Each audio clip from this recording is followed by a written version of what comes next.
Si Mambas ay isang halimbawa ng mabuting puso, handang tumulong sa kapwa. Hindi siya nagdadalawang isip, natutulong hanggang sa makakaya niya.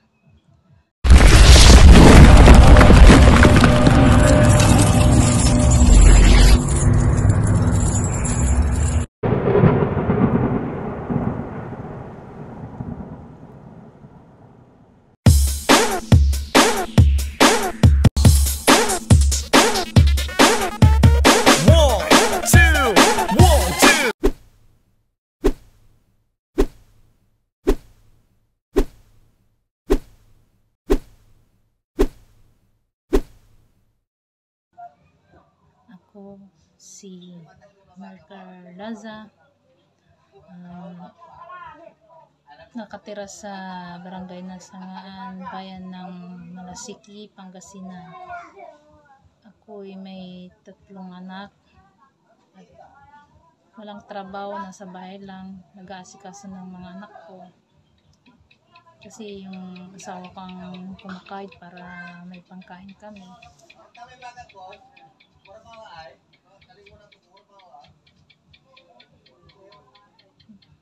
Masarap na mahirap ang pagiging ina dahil wala kang katuwang, mag-isa ka lang sa pagpapalaki, sa pag-aasikas sa kanila. Pero kailangan mong gawin kasi kinakangak nila, ikaw yung pag-asa nila at dapat na gabayan mo sila lalo sa kanilang pag-aaral para lumaki at maging maayos yung buhay nila. Mahirap kasi maging mahirap na walang trabaho, hindi mo mabili yung dapat na maibigay mo sa mga anak mo kung wala kang trabaho. Pero mas masarap din sa pagiging mahirap ay yung may takot ka sa Diyos. Pero mas masarap din na maraming nagmamahal sa iyo, lalo na yung kaibigan mo, lalo na yung mga team mo. Diyan ko nakilalang Team Vertex at si Mambas. Si Mambas ang tulay na naging Team Vertex ako. Siya yung taong hindi siya namimili kung sino ka man o ano ka man, mahirap, mayaman ka man, kung ano yung estado mo sa buhay. Ang importante sa kanya ay nakakatulong siya at nagagabayan kanya sa lahat. Si Mambas ay isang halimbawa ng mabuting puso, handang tumulong sa kapwa. Hindi siya nagdadalawang isip, natutulong hanggang sa makakaya niya. Si Mambas yung nakilala ko na nakakapagan sa kapwa, yung hindi kanya babaliwalain, basta magsabi ka lang sa kanya, agad-agad siyang umaksyon. Kaya maraming natulungan na si Mambas travel official, lalo na ako, mga pamilya ko. Dami na siyang naibigay na hindi siya humingi ng anumang kapalit.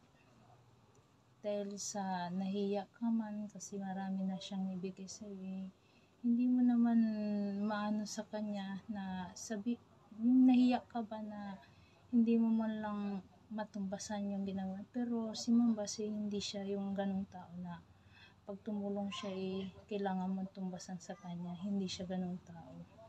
Si Mambas ay isang mabuting kaibigan, anak, leader sa amin. Siya yung hindi siya pabayang leader sa amin or kaibigan. Hanggat kaya niya, tumutulong yan. Nandiyan lagi siya pag kailangan mo. At di siya rin yung nagdadalawang isip na tulong sa iyo. Si Mambas yung madali mong malapitan na kaibigan na hindi mo lubos maisip na na siya yung makakatulong sa'yo, na siya lang yung kaibigan na nakakaintindi sa'yo. Sa totoo lang, dami na lang naibigay sa amin ni Mambas. Pero hindi siya humihingi ng kahit anong kapalit. Basta maramdaman niya na mahal mo ang pamilya mo at hindi ka pabayang tao, hindi yan nagdadalang isip ng tutulong. Si Mambas Travel Official po ay napaka buting kaibigan. Nung kailangan ko ng tulong, agad-agad siya, hindi siya nagdalawang isip na tulungan kami ng pamilya ko. Tapos hindi rin siya sa amin. Kung anong mayroon siya, pinapamahagi niya sa amin yan. Laging kami binibigyan ni Mambas para magpasaya lang namin yung mga anak namin. Yun yung time na nakakapag-banding din kami ng mga ka-team namin din dito dahil kay Mambas. Kaya sa sobrang bless ko po ay nakilala namin si Mambas. Ang Diyos ay hindi magbibigay ng isang kaibigan kung hindi ka naging mabuti rin.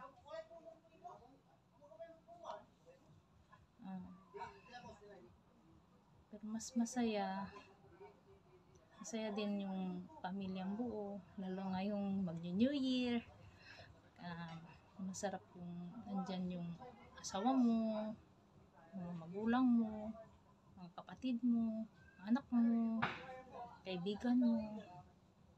Sana itong New Year buo kami, para kahit yung Pasko kasi hindi kami buo New Year lang kami medyo nakakapag-banding ng buong pamilya.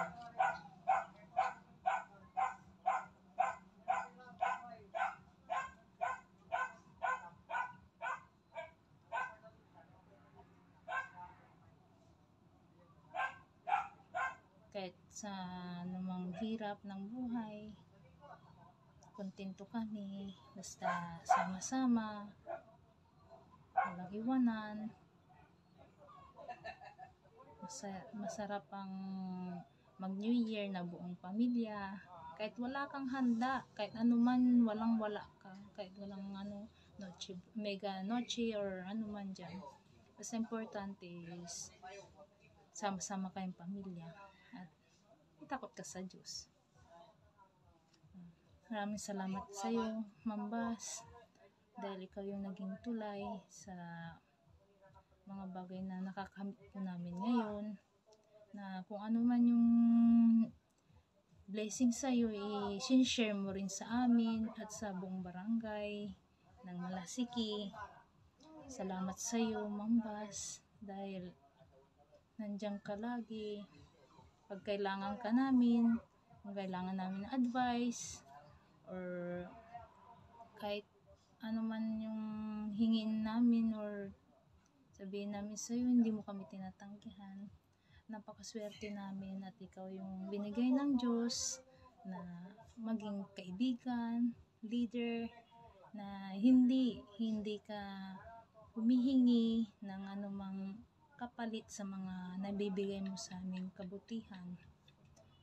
More blessings po, Mambas, at mas marami pa na matulungan ka pa, at more blessings pa sa buong pamilya mo. Sana kasama mo rin sila sa sunod.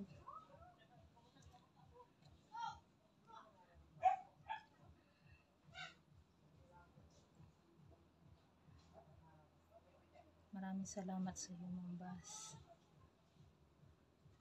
at nandyan ka.